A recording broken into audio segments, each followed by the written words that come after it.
أعوذ بالله من الشيطان الرجيم بسم الله الرحمن الرحيم قل لا أملك لنفسي ضرا ولا نفعا إلا ما شاء الله لكل أمة أجل إذا جاء أجلهم فلا يستأخرون ساعة ولا يستقدمون. نہیں ہے اس میں آیا ہے کہ قل لا املک لنفسی ضرا ولا نفعا، آپ ان سے کہیے کہ میں مالک ہی نہیں ہوں اپنی جان کے لیے نہ کسی نقصان کا نہ نفع کا، الا ما شاء اللہ، مگر جو کچھ اللہ چاہے وہ ہے، لکل امت اجل، ہر ایک امت کے لیے اس کا ایک حصہ ایک وقت مقرر ہے، اور جب ان کا وقت آ جائے گا تو ایک گھڑی نہ پیچھے نہ آگے۔ تو یہاں جواب جو دیا جا رہا ہے مفسرین میں وہ لوگ جو کہتے ہیں کہ اس میں پہلے 48 نمبر آیت میں جو وعدہ کا لفظ ہے اس سے قیامت مراد نہیں، ان کی بات وزنی ہے۔ وہ کہتے ہیں کہ وہ یقولون، اور مشرکین یہ کہتے ہیں متی ھذا الوعد، کب یہ وعدہ پورا ہوگا، یعنی عذاب کا۔ یہ جو تم لوگ ہمیں ڈراتے ہو کہ اللہ کا عذاب آ جائے گا، کیونکہ اس سے پچھلی آیت میں بھی 46 نمبر آیت میں بھی یہی آیا نا، وَإِمَّا نُرِيَنَّكَ بَعْضَ الَّذِي نَعِدُهُمْ أَوْ نَتَوَفَّيَنَّكَ، اور اگر وہ عذاب جو ان مشرکین پر آنا ہے ہم آپ کو دکھا دیں اب، یا یہ کہ آپ کی حیات طیبہ کے بعد یہ چیز ہو جائے، تو بات تو عذاب کی چل رہی ہے۔ تو وہ کہتے ہیں کہ اس میں یقولون متی ھذا الوعد،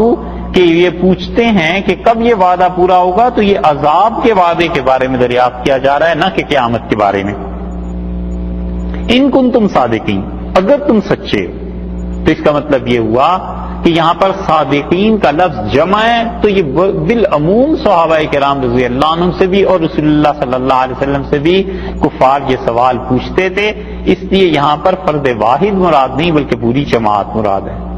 اور اس کا جواب ارشاد فرمایا قل لا املک لنفسی، آپ ان سے کہہ دیجئے کہ میں مالک نہیں ہوں اپنی جان کے لیے ضرا ولا نفع، نہ نقصان کا برے کا اور نہ بھلے کا۔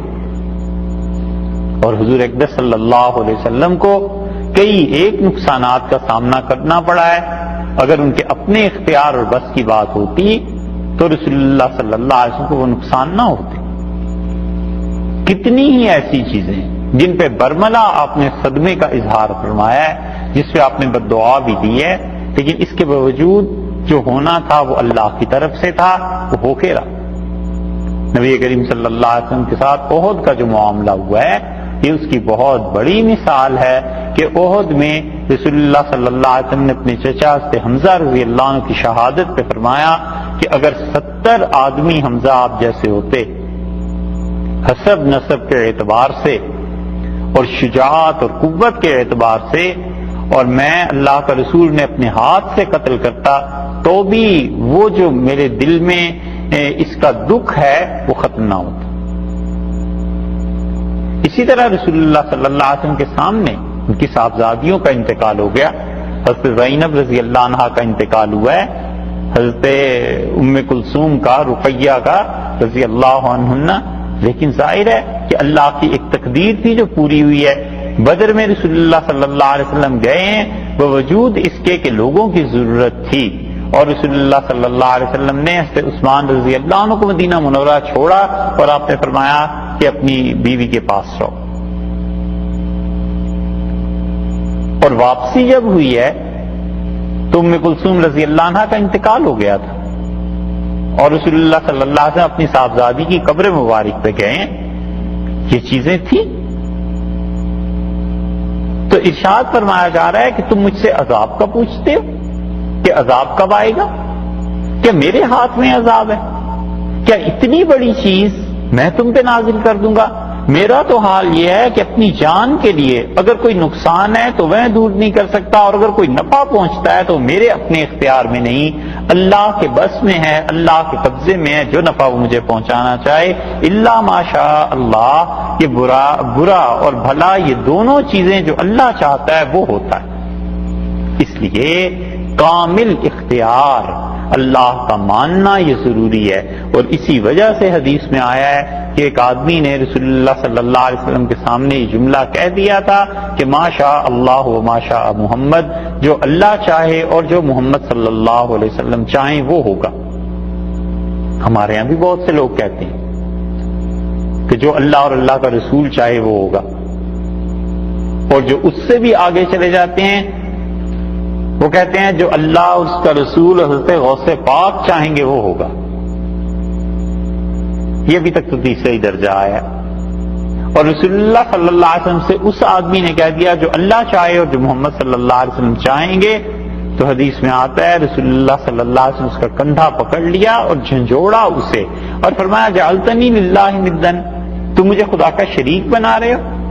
قولوا ما شاء اللہ فقط، صرف یہ کہا کرو کہ ما شاء اللہ، یعنی جو اللہ چاہے، بس اس سے زیادہ نہ بولو. تو یہ توحید ہے جو رسول اللہ صلی اللہ علیہ وسلم نے سکھائی. جی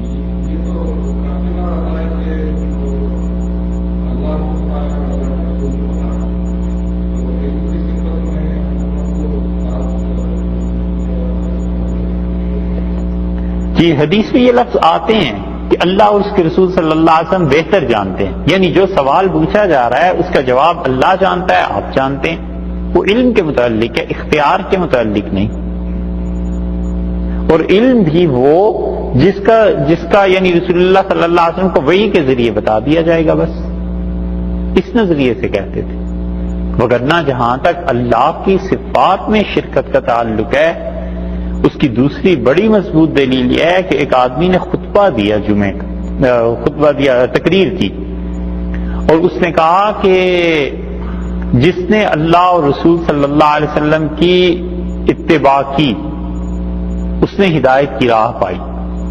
اور جس نے ان دونوں کی نافرمانی کی وہ گمراہ ہوا. تو رسول اللہ صلی اللہ علیہ وسلم بئس الخطیب انت، تو بڑا برا خطیب ہے، تیری تقریر کرنے کا مطلب تو بڑا برا مقرر ہے. کیوں فرمایا؟ محدثین کہتے ہیں اس پہ ناگواری کا اظہار کیا کہ مجھے اور اللہ دونوں کو ایک ہی لفظ میں جمع کیوں کر دیا کہ جس نے ان دونوں کی نافرمانی کی. اسے چاہیے تھا کہ وہ یہی کہتا کہ جس نے اللہ اور اس کے رسول صلی اللہ علیہ وسلم کی نافرمانی کی. توحید کو اتنا زیادہ پروٹیکٹ کیا گیا ہے کہ مومن کے کسی فعل سے درکنار اس کے کسی جملے سے بھی ثابت نہ ہو سکے کہ اللہ کے علاوہ کچھ اور. اس لیے ارشاد فرمایا کہ ان سے کہیے نفع اور نقصان وہ تو میرا اپنا، میرے بس میں نہیں ہے. تم کہتے ہو عذاب، وہ تو اللہ ہی کے قبضے میں ہے. اور پھر تمہیں جو عذاب کی جلدی ہے، اذا جاء اجلہم، جب لوگوں کی اجل آ جائے گی، جب مدت پوری ہو جائے گی، وہ وعدے کا دن آ جائے گا، فلا یستاخرون ساعۃ، تو ایک گھڑی کی ڈھیل خدا کی طرف سے نہیں ملے گی، ایک لمحے کے لیے خدا اس عذاب کو نہیں روکے گا. فلا یستقدمون، اور نہ ہی پھر ایسے ہو جائے گا کہ ایک لمحے کے لیے جلدی ہو جائے. ٹھیک جو ٹائم مقرر ہے اس پہ خدا کا عذاب آ کر رہے.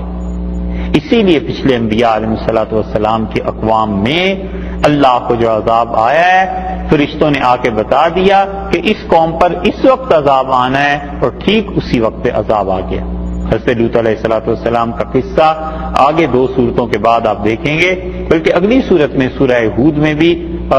اس کے بعد بھی 13ویں بارے میں بھی انہوں نے فرشتوں نے کہا کہ اس قوم کو خدا تباہ کر دے گا سورج کے نکلتے نکلتے. اور انہوں نے فرمایا الیس الصبح بقریب، کیا صبح قریب نہیں آ گئی؟ تو ان کا جلدی نکلو اس بستی سے، خدا کا عذاب آ جائے گا.